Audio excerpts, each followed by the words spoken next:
My dad said I was lucky to have this job when I asked for a raise after 3 years running his company without one. He refused, then hired my loser golden sister for 3x my salary.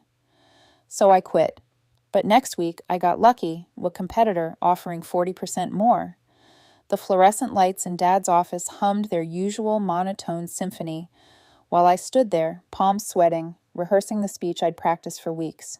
3 years of 60-hour work weeks, of salvaging disasters, of turning his failing logistics company from red ink to black. 3 years without a single cost of living adjustment while I watched everyone else get their annual bumps. Dad, I need to talk to you about my compensation. He didn't even look up from his computer screen. Richard Holloway, founder and CEO of Holloway Transport Solutions, had perfected the art of making people feel invisible. Your what? My salary.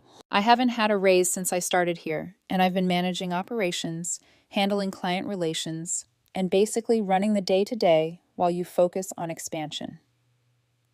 His fingers stopped typing. That's when I knew I'd made a mistake bringing this up. He swiveled his chair around slowly, like a villain in a movie, except this was my father, and the conference room suddenly felt too small. Lucky, he said, leaning back with his hands folded across his stomach. You're lucky to have this job, Lisa. Do you know how many people would kill to work at a family business? To have job security like this? My throat tightened. I've increased our client retention by 38%. I restructured our routing system and saved us over $75,000 in fuel costs last year alone. I'm not asking for a handout. I'm asking for fair market compensation. Fair market? He laughed. Actually laughed. You think you'd last 5 minutes in the real market? This isn't some corporate playground where everyone gets a participation trophy. You work here because you're my daughter, not because you're irreplaceable. The words hit like ice water. I'd prepared for negotiation, maybe some pushback, but not this casual cruelty. So that's a no? That's a be grateful for what you have. We'll revisit this conversation next year. He turned back to his computer, dismissing me like I was an intern who'd overstayed their welcome. I walked out of that office with my face burning and my hands shaking. 29 years old, an MBA from a state school I'd paid for myself because Dad said it would build character, and I was being told to feel grateful for a salary that barely covered my studio apartment and student loans. I went back to my cubicle and stared at my computer screen for 20 minutes without seeing anything around me. The normal office sounds continued. Phones ringing, keyboards clicking, the distant beep of forklifts in the warehouse. Everyone else's day was proceeding normally, while mine had just derailed completely. My best friend Rachel called during my lunch break. How did it go? He said I should feel lucky to have a job. Are you kidding me after everything you've done for that place? Rachel had never liked my father, not since college when he'd shown up for my graduation and spent the entire time on his phone dealing with a crisis that turned out to be a vendor being 15 minutes late with a delivery. He basically told me I'd be nothing without him, that I only have this job because I'm his daughter. Lisa, you've been carrying that company on your back for 3 years. Everyone knows it. I've heard you on the phone at midnight dealing with dispatch issues. I've watched you work through weekends fixing problems that shouldn't be your responsibility. Doesn't matter. He's not budging. Rachel went quiet for a second. So what are you going to do? I don't know. Probably nothing. Where else am I going to go? He's right that having family business experience on my resume looks weird to outside companies. They either think I was coasting or that I'll expect special treatment. That's trying, and you know it. You're talented, Lisa. Any logistics company would be thrilled to have you. I wanted to believe her, but doubt had already set in. Dad's words kept echoing in my head, making me question whether I actually was as competent as I thought, or if I'd just been operating in a bubble where low standards made me look good by comparison. The real punch came 3 weeks later. I was in the warehouse checking inventory discrepancies when Janet from HR found me. Have you met the new hire yet? What new hire? Her face did this weird thing where she tried to look casual, but clearly had gossip bursting to escape. Your dad didn't tell you. Your sister's starting Monday in a senior management position. The clipboard I was holding clattered to the concrete floor. Madison? Yeah, Madison. She'll be overseeing strategic development or something. I saw her offer letter when I was filing paperwork. Janet lowered her voice.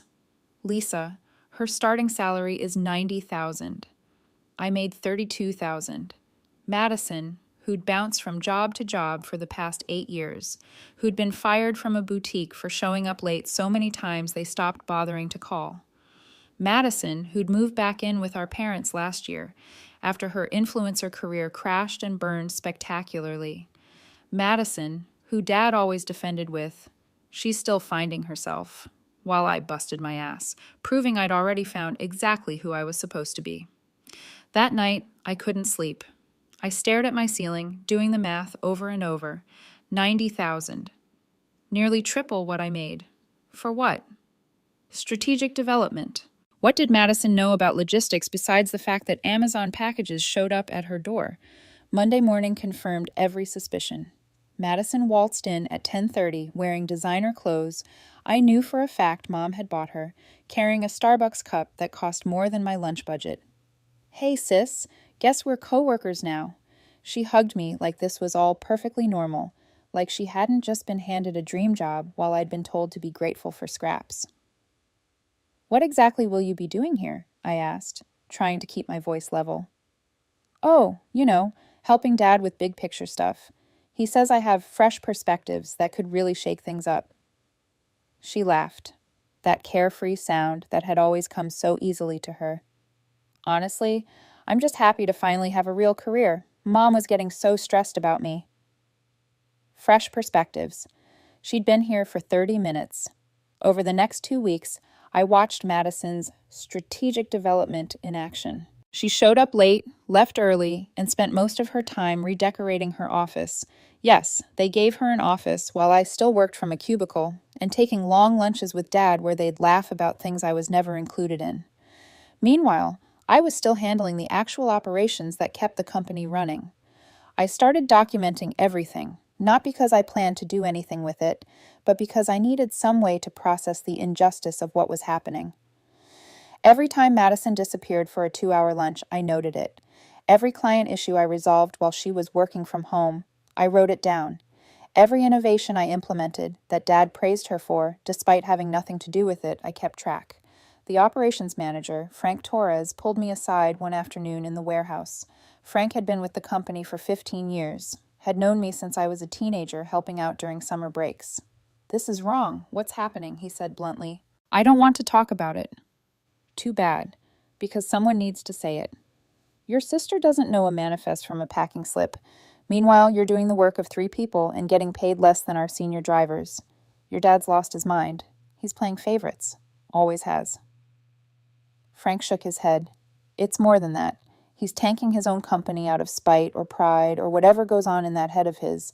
We've already had 2 clients ask specifically for you on calls and seem confused when Madison shows up instead. Word gets around, Lisa. People talk. What am I supposed to do about it? Leave. Get out before you get dragged down with this sinking ship. His words planted a seed I'd been too afraid to acknowledge. Maybe staying was the real mistake. Maybe loyalty to a family business that didn't value me was just another form of self-destruction. The breaking point came during a client meeting. One of our biggest accounts, Richardson Manufacturing, was on the call expressing concerns about delivery delays. I'd been managing their account personally for 2 years, had built a relationship with their logistics director, knew exactly what needed to be addressed. But halfway through my explanation, Dad interrupted. Actually, Madison has some innovative ideas about our delivery protocols. Madison, why don't you share your thoughts? She blinked, clearly having no thoughts whatsoever.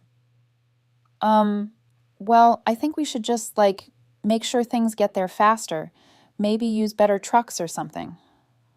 Better trucks.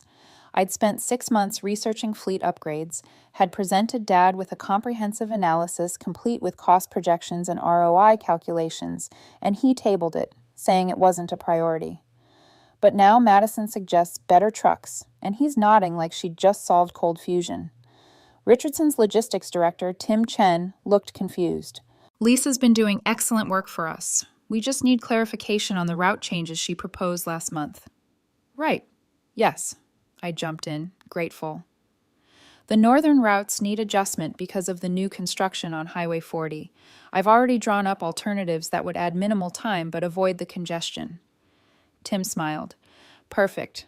That's exactly the kind of proactive management we appreciate. Send those over and we're good. After the call ended, Dad pulled me aside. You need to give Madison more space to contribute. She's got good instincts. She has no idea what she's doing. She suggested, better trucks, Dad. That's not strategy. That's a child playing pretend. His face hardened. Watch your tone. She's your sister, and she's management now. Show some respect. Something inside me snapped. Maybe it was the hypocrisy. Maybe it was 3 years of exhaustion catching up all at once. But clarity hit like lightning. I wasn't going to win here. The game was rigged, had always been rigged, and I'd been stupid to think merit mattered in a system built on favoritism. I quit. Dad's expression shifted from anger to shock. Don't be dramatic. I'm not. I quit, effective immediately. I pulled my company ID badge off and set it on his desk. You want Madison to run things? Great. Let's see how those fresh perspectives handle payroll processing, client negotiations, and the routing software that I'm the only person here who actually understands. Lisa, think about what you're doing. You can't just walk away from family. I'm walking away from a job where I'm undervalued and disrespected. The family part, that's on you to figure out. His face turned red. You're being selfish. Your mother will be devastated. Mom will understand or she won't. Either way, this isn't sustainable. You chose Madison over me, chose optics over competence, and now you get to live with that decision. Good luck finding someone else willing to work for poverty wages while you throw money at people who don't earn it. Get out of my office. Gladly. I cleaned out my cubicle in 20 minutes. 3 years fit into 2 cardboard boxes and a canvas tote bag. Madison appeared as I was leaving, looking genuinely distressed. Lisa, come on. Don't leave because of me. We can work together. Madison, you make 3 times what I made to show up whenever you feel like it. There's no working together when the foundation is that unequal. I didn't know you were making so little. Dad never told me. Would it have mattered? I asked, and her silence was answer enough. Mom called that night. Your father is very hurt. He gave you opportunities, and you threw them in his face. He gave Madison a career. He gave me exploitation with a family discount. That's not fair. She needed help getting back on her feet, and I needed to be treated like a competent professional instead of cheap labor. But apparently only one of those things mattered. She sighed. That long, suffering sound she'd perfected over years of mediating between Dad's expectations and reality. You're making a mistake. Jobs like that don't grow on trees. Good thing I'm a professional arborist, then. I hung up before she could respond. The panic hit around day 3. I'd quit without another job lined up, which every career counselor on earth would say was stupid. My savings would cover maybe 2 months of expenses if I was careful. I burned a bridge I could never rebuild. And for what? Pride. Principle. Those didn't pay rent. Rachel insisted on taking me out for drinks that Friday. We sat in a dimly lit bar downtown, and I nursed a gin and tonic while spiraling about my employment prospects. What if I can't find anything? What if Dad was right, and I'm only competent in a family business bubble where nobody expects real results? Stop. You're catastrophizing. Rachel flagged down the bartender for another round. You spent 3 years turning a struggling company into something profitable. You have an MBA. You have concrete achievements. Any hiring manager with half a brain would see your value. Or they'll see a family business worker who couldn't hack it. Then those companies are idiots you wouldn't want to work for anyway. She leaned forward. Lisa, I've known you since freshman year. You're the person who organized our entire dorm's evacuation during that fire alarm chaos when the RAs were nowhere to be found.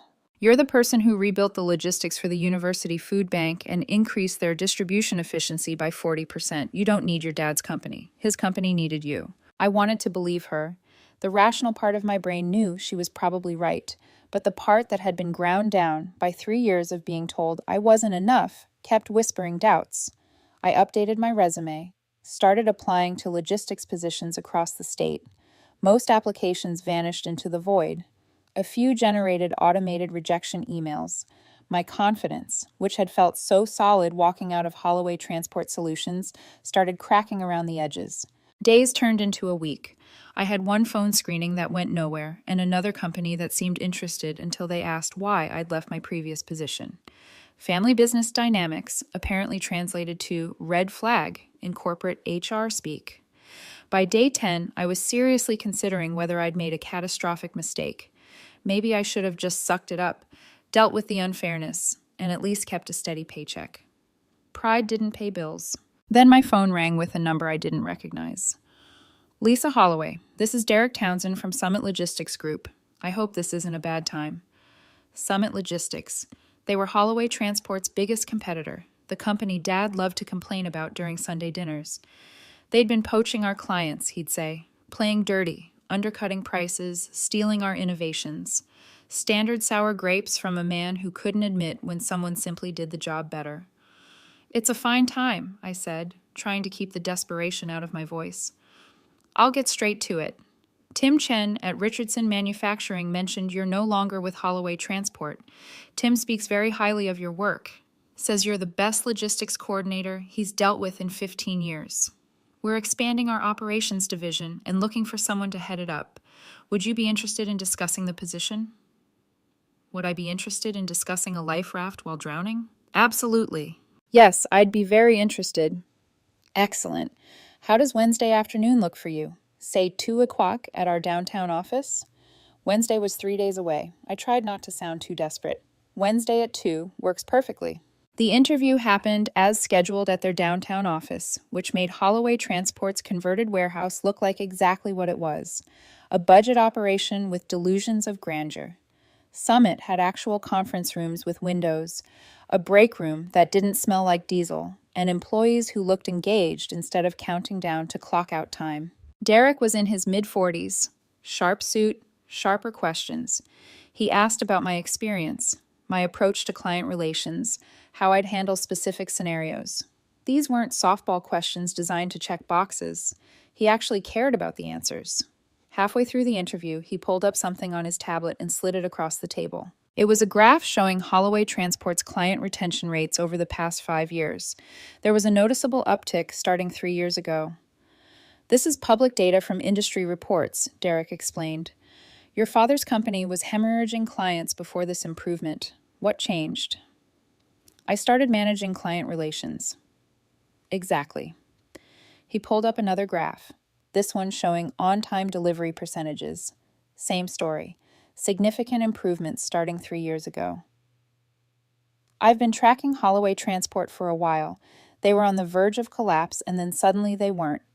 I initially assumed your father had hired some hotshot consultant. Took me 2 years to figure out it was an inside job. You've been watching our company for 2 years. In this industry, you watch your competition, especially when they suddenly get good at things they used to be terrible at. I made some calls, talked to people who'd worked with Holloway. Your name came up repeatedly. Not your father's, not anyone else's, yours. The validation felt surreal after years of being told I was replaceable. I just did my job. You did 3 people's jobs, from what I can tell. Client relations, operations management, and strategic planning. All while being paid entry-level wages, if my sources are correct. I felt my face flush. You researched my salary. I researched everything. Due diligence, Lisa. Summit doesn't make offers lightly. We've been trying to break into some of the markets Holloway Transport dominates, and we've been consistently outmaneuvered. Now I know why. You were the one doing the maneuvering. Your father has quite a reputation in the industry, Derek said, watching my reaction carefully. Here it was, the moment where family loyalty was supposed to override everything else. He built a successful company, I said neutrally. He did. But from what I hear, it's been coasting for the past few years. Meanwhile, client satisfaction has gone up, efficiency has improved, costs have gone down. That doesn't happen by accident. Derek leaned forward. Tim wasn't the only person I called. I spoke with 7 of your former clients. All 7 said the same thing. You're the reason they stayed with Holloway Transport, and several are reconsidering now that you're gone. My chest tightened. I did my best with what I had to work with. Lisa, I'll be blunt. We want you to head our new operations division. You'd be managing a team of 12, overseeing our regional contracts, and helping us expand into markets we've been trying to crack for years. You'd have actual resources, actual support, and actual authority to make decisions. The title would be Director of Operations. He slid a paper across the table. This is our offer. The number on the page made my vision blur. 45,000, a 40% increase from what I'd been making at Dad's company, plus benefits that actually included health insurance I could use without a deductible that cost more than the premiums, a 401k match, and 3 weeks of paid vacation. When would you need an answer? Take until Monday. Talk it over with whoever you need to talk to. But Lisa, between us, you'd be doing us a favor, not the other way around. We've been watching Holloway Transport for years, wondering how they were pulling off some of their improvements. Turns out it was one person holding the whole thing together. I accepted the offer Monday morning via email before I could second-guess myself into oblivion. My first day at Summit Logistics felt like entering a parallel universe where people actually wanted me there. The team I inherited was skeptical at first. Nobody likes a new boss, but I'd learned how to earn trust by actually knowing what I was talking about. Within a month, we'd streamlined 3 major processes and landed 2 new contracts that Derek said had been white whales for the company. The difference in work culture was staggering. At Holloway Transport, every suggestion I made was met with skepticism or outright dismissal. At Summit, people actually listened. When I proposed updating our fleet management software, Derek approved the budget within 48 hours. When I identified inefficiencies in our routing algorithms, the tech team worked with me to implement solutions instead of defending the status quo. My team started to gel quickly. There was Jennifer, a 24-year-old analyst with a gift for data visualization who'd been stuck doing grunt work because her previous manager didn't understand her value. Marcus, a former driver who'd worked his way up and understood logistics from the ground level. Patricia, a 15-year veteran who'd seen every possible disaster and knew how to prevent most of them. In meetings, they challenged my ideas respectfully, offered alternatives I hadn't considered, and collaborated instead of competing. It felt revolutionary after years of Dad shutting down any input that wasn't his own. "You're different from most managers who come from family businesses," Jennifer told me one afternoon while we were debugging a routing issue. "How so?" "You actually listen. Most people with your background either micromanage everything because they don't trust anyone, or they're completely hands-off because they never really learned the work. You do neither." "I learned from negative examples," I said, thinking of Dad's management style, authoritarian control mixed with strategic ignorance. The best part, going home at 6 o'clock instead of 8 or 9. Having weekends that didn't include emergency calls about problems that weren't emergencies. Being able to afford groceries without calculating every item's cost in my head. Madison texted a few times the first week. "Dad's freaking out," one message said. "Everything's a mess," said another. "Can you at least explain how the routing software works?" I didn't respond. Let Dad's fresh perspectives figure it out. 3 months into my new job, Derek called me into his office with an expression I couldn't read. "We just got an interesting call. Richardson Manufacturing wants to move all their business to us exclusively." My stomach dropped. "Tim's account?" He nodded. He said, and I quote, "We've been getting the runaround since Lisa left. Nobody there knows what they're doing anymore, and we're tired of paying for incompetence." Their contract with Holloway Transport is worth about $500,000 annually. $500,000. That was roughly 15% of Dad's annual revenue from what I remembered of the books. "What did you tell them?" "I said we'd be happy to accommodate them, naturally. But Lisa, you should know, 4 other Holloway clients have reached out this month with similar concerns. Word's getting around that the quality isn't what it used to be." I should have felt vindicated. Maybe part of me did, but mostly I felt tired. I never wanted to hurt the company. "You didn't hurt it," Derek said gently. "You just stopped being the thing holding it together, and now everyone can see the cracks." He studied me for a moment. "Your father called here yesterday, asked to speak with you." My chest tightened. "What did you tell him?" "That I'd pass along the message. I'm not your secretary, but I'm also not going to screen your family calls. That's your choice." I didn't call Dad back. The idea of hearing his voice, of being pulled back into that dynamic where he held all the power and I was supposed to be grateful for scraps, made my stomach turn. Whatever he wanted to say, it was 3 years too late. but his silence had apparently been strategic. A week later, an envelope arrived at my apartment. Not my office, my apartment, which meant he'd somehow gotten my address. Inside was a handwritten letter on his company stationery. Lisa, I know you won't take my call, so I'm writing this instead. The company is struggling without you. Clients are leaving, operations are chaotic, and I can't seem to stop the bleeding.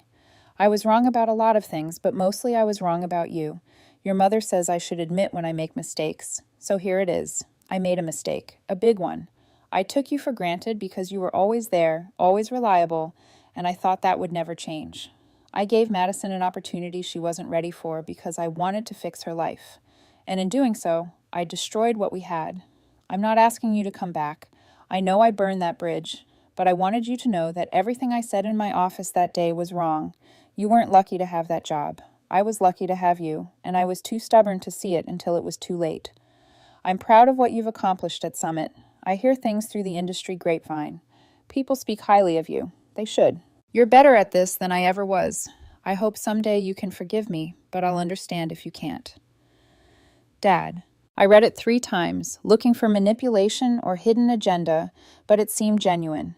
Maybe losing his company was finally teaching him lessons that success never could, or maybe he'd just gotten better at saying what people wanted to hear. I folded the letter and put it in a drawer. Forgiveness wasn't something I was ready to offer, but I also didn't need to hold on to anger anymore. Some relationships break in ways that can't be repaired, and accepting that felt more peaceful than fighting it. But the universe has a cruel sense of timing, because 2 days later, I ran into Madison at the grocery store. She looked exhausted, her usual polish dulled by something that might have been reality. Lisa, please just hear me out. I wanted to walk away, to leave my cart right there in the produce section and escape through the automatic doors. But something in her face stopped me. Actual desperation instead of her usual performative drama. 2 minutes, I said. Everything's falling apart. Dad's losing clients. Vendors are threatening to pull their contracts because invoices aren't getting processed. And I don't know how to fix any of it. He won't admit he needs help. Mom's pretending everything's fine, and I'm supposed to somehow figure out a job I was never qualified for in the first place. She looked like she might cry. I know I don't deserve your help after everything, but I don't know what else to do. You could quit, I suggested. I tried. Dad said I'd be abandoning the family during a crisis, that you'd already turned your back on us, and I couldn't do the same. There it was. I'd become the villain in Dad's narrative, the ungrateful daughter who'd betrayed family loyalty for selfish reasons. Never mind the years of underpaid labor, the dismissal, the favoritism that had created this mess. I was the one who'd done wrong by refusing to accept it anymore. Madison, I'm sorry you're in this position, but I can't fix what Dad refuses to acknowledge is broken. He needs to hire actual qualified people, pay them appropriately, and accept that running a company takes more than nepotism and stubbornness. Could you at least talk to him? Maybe if you explain... I tried explaining, multiple times. He made his choices. I grabbed a bag of apples, tossed them in my cart. You should quit. Seriously. Find something you actually want to do, instead of being Dad's emergency replacement for me. You deserve better than being set up to fail. She looked like she wanted to argue, but couldn't find the words. I finished my shopping and left her standing there in produce, surrounded by pyramids of oranges and the wreckage of Dad's planning. That night, Mom called. Your sister told me you ran into each other. We talked briefly. Lisa, the company is struggling. Your father won't say it, but I can see it. He's up until 2 in the morning trying to manage things that used to get done easily. He made mistakes, I know that. But does he have to lose everything because of it?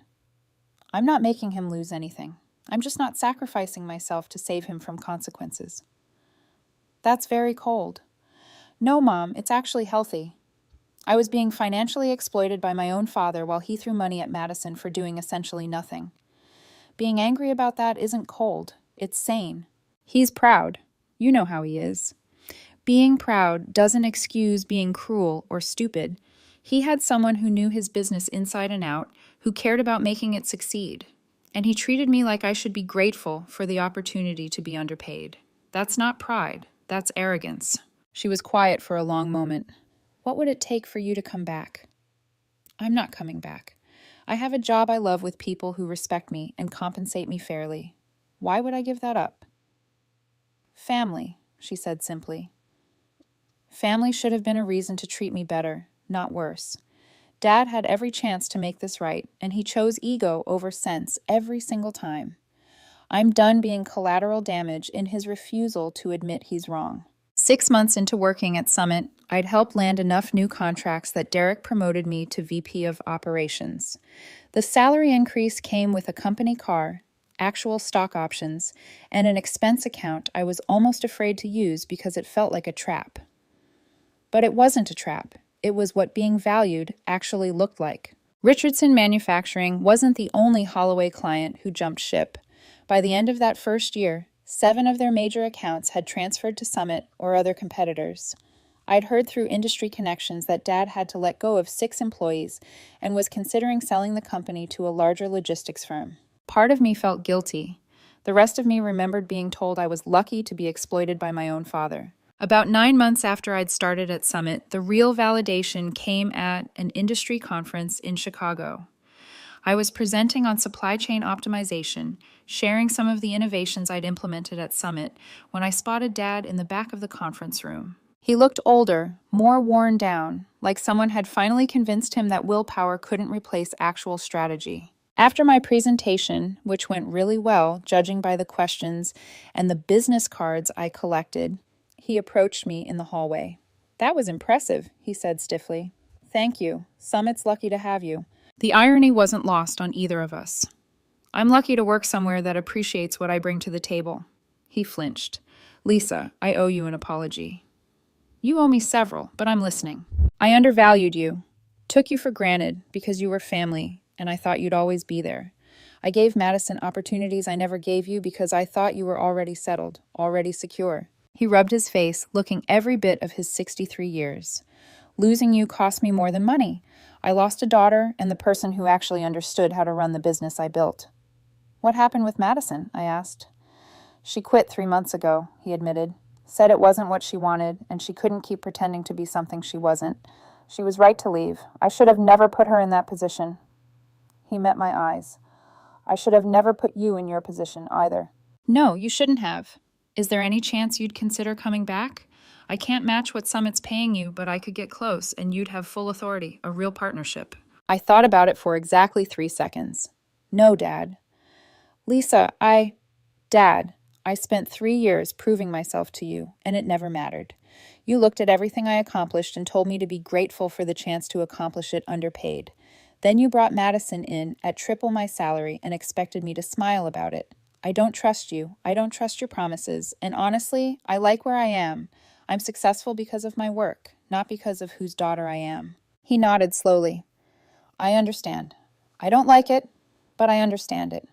For what it's worth, I hope you figure things out.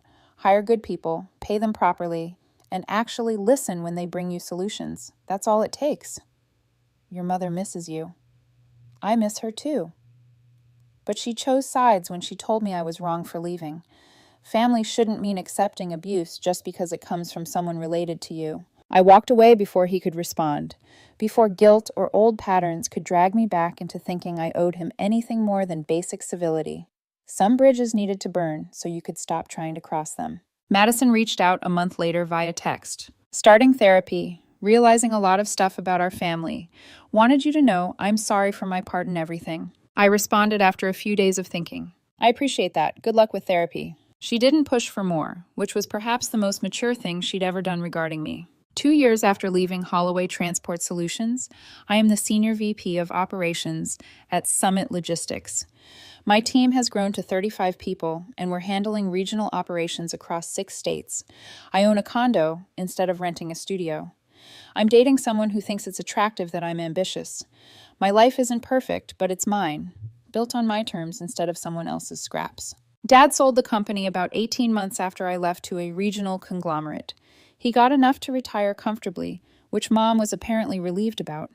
He'd running himself ragged trying to rebuild what he'd lost, but the industry had moved on. Clients remembered the chaos after I left, remembered broken promises and missed deadlines. Reputation matters more than stubbornness. We have dinner occasionally now, these stilted family meals where everyone pretends the past doesn't exist. Madison's working at a nonprofit and seems genuinely happy for the first time in years. Mom talks about her garden club. Dad asks surface-level questions about my job that I answer with surface-level responses. Forgiveness is complicated. I don't hate him anymore. Hate takes energy I'd rather spend elsewhere, but I don't forget either. I remember being told I was lucky when I was actually being used. I remember watching my sister get handed what I'd been told I didn't deserve. I remember the moment I realized staying meant slowly eroding into someone who accepted being treated as less than. Some people say I should be more understanding, that family means giving unlimited chances. Those people usually haven't been in my position, haven't watched a parent choose favoritism over fairness, and expected them to smile through it. They say the best revenge is living well. I'm not sure it's revenge exactly, more like refusing to let someone else's limitations define your ceiling. Dad said I was lucky to work for him. Turns out he was lucky to have me, and he only figured that out after learning the hard way. I sleep well at night now. That alone was worth everything I walked away from. When I look back, I can trace the exact moment the shift happened, not just in my career, but in me. It wasn't when I got the job offer, or when I became VP, or even when the clients started pouring in from Holloway Transport. It was that morning in Dad's office when I realized that staying meant accepting less than I deserved. There's a strange kind of peace that comes when you stop waiting for someone else to see your worth. For years, I'd sought validation from the one person who was never going to give it. Every raise denied, every time my ideas were dismissed, every compliment redirected to Madison. It had built a wall I didn't even realize I was climbing over until I was on the other side. At Summit, I found what real leadership looked like. Derek trusted his team. He didn't hoard credit or micromanage to feed his ego. He empowered people to succeed because he understood that leadership wasn't about control, it was about amplification. He once told me during a quarterly review, "You remind me what happens when talent and integrity finally get a fair shot." I'd gone home that night and cried for the first time in months, not from sadness, but from relief. Sometimes I still think about the warehouse, the smell of diesel and stale coffee, the hum of forklifts echoing through concrete halls. It was a place that taught me how to be resilient, but it also taught me what not to tolerate. The lessons were expensive, paid for in long nights, unpaid overtime, and the hollow ache of trying to earn approval that was never coming. But I wouldn't trade them now. Because without them, I wouldn't know how to recognize a healthy environment when I finally found it. I wouldn't know how to mentor the young women on my team who remind me of who I used to be, eager, overqualified, and terrified to ask for what they deserve. When Jennifer got her first raise last year, she cried in my office. She said no one had ever advocated for her before. I told her, that's how it changes, one fair decision at a time. Dad might never fully understand that. Maybe he was built from a generation that confused toughness with leadership, hierarchy with loyalty. Maybe he genuinely believed that withholding validation made people work harder. I can't change that, but I can be the kind of leader I wish I'd had. There's one framed photo on my office shelf, a snapshot from my early 20s. Me, Dad, and Madison standing in front of a Holloway Transport truck, all smiles. I used to look at it and see a family business. Now I see something else. A woman standing on the edge of her own story, still unaware she'd soon outgrow the shadow she was raised under. If I could tell that version of me anything, I'd say this: you don't owe anyone your potential. You don't have to shrink yourself to fit their comfort. And you were never lucky to be undervalued. They were lucky to have you. And now you're free.